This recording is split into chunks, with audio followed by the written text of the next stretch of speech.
Hi parents, welcome to your fourth tutorial of this week. And today's tutorial, we're going to focus on a problem that we saw on the live lesson, which is ground fighting position.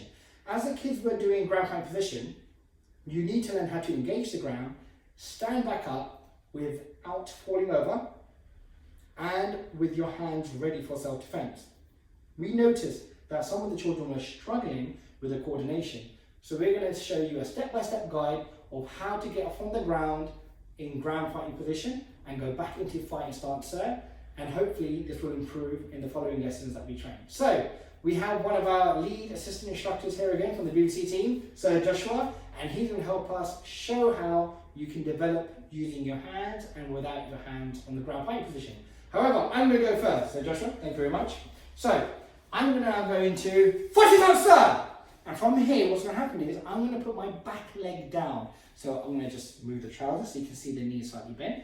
From here, I put my knee to the floor slowly. So there's no reason why any tiger should collapse on the floor. Nice and slowly while my hands are up. Then from here, what's going to happen is I'm going to move my leg, my back ankle, I'm going to pull it to the side. I'm going to show you a little bit more closer, like this. Can you see this? It's a little bit clearer, right? So from here, I move my foot to the side.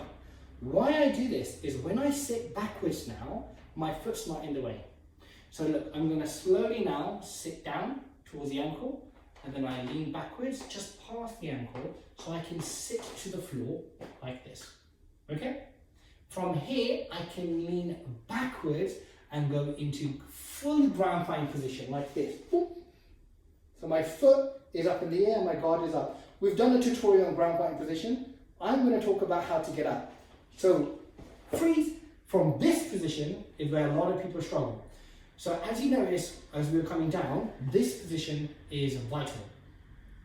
As I get up, the best way to do it is without your hands. I'm going to thrust my hip ups and I'm going to go over my knee like this. I'll do it again. Oh. What and why this is so familiar is this is in your shin box. When I'm in shin box, we learn how to lift the hip. The only difference is my leg is in front. Why? Because for self-defense, we need this leg here to help protect us, and we can also use it for kicks and all sorts of other things. So from here, I'm going to lift my hip up, move my leg back, and back into fighting stance. So in one motion, it looks like this.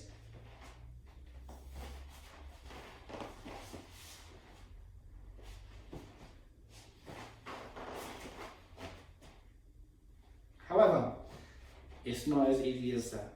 You may need to use your hands to get up. So this is where I'm going to ask Sir Joshua to come in so I can dictate and show exactly where you can use your hands for help. Now Sir's in a good fighting stance, he's moved a bit forward, he's getting taller now.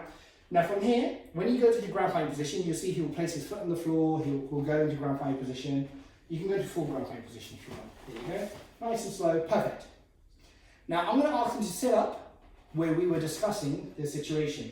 Now from here, let's just say, Sir Joshua, you have to pretend it now, he can't get up from this position because he's struggling, right? So I'm going to fix his position slightly. So I'm just going to say, Sir Joshua, you can move this leg a little bit out. There you go, just to feel a bit more comfortable. So he has more space for this leg. And I'm also going to say, Sir Joshua, see this leg is down, put your right hand to the floor. There you go. Now Sir has his right hand to the floor, he can use it to get up. One. Nice and easy. Then he puts his guard back up and then he stands up fully. So I'm going to ask Sir Joshua to do that one more time. He's going to go into ground fighting position nice and slowly all the way down. Fantastic. He gets up to that sitting position and then I'm going to tell him to freeze because it's quite important that I know he knows exactly what he's working on. So Sir Joshua, he can make himself a little bit more comfortable. He can put his hand to the floor and use it to push himself up. Brilliant. And then he goes fully into fighting stance. Absolutely brilliant. Thank you.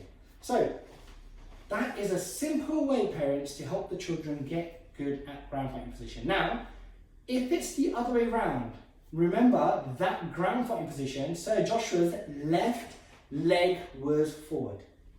Okay? So we'll do it together. So our left leg is forward. What I'm going to do, not to make this confusing, is I'm going to do it on the right leg. So you can see that it works both ways, things are just opposite. So if it's my right leg forward, my left leg goes down and his right. We move our foot to make it a little bit more comfortable, and then we sit back slowly. Just be careful of the distance behind you.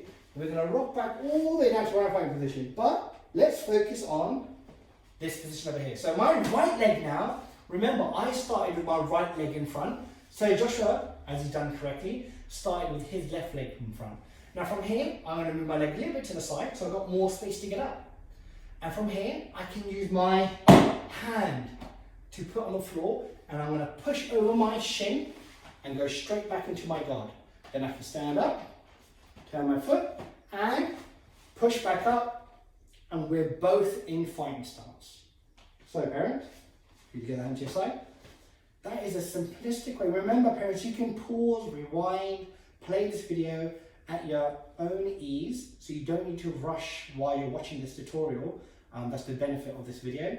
And you can play, rewind, pause, take screen pics of exactly how I'm doing each stage, and then slowly help the tigers at home practice. Remember, if you practice with them every day, like just once a day, just practice ground fighting position, they're going to learn it very quickly. Remember, they're sponges. They'll absorb it a lot quicker than most of the senior people will do. So, and parents, have fun. Join in with them, train it, and see how well and how hard they train, okay?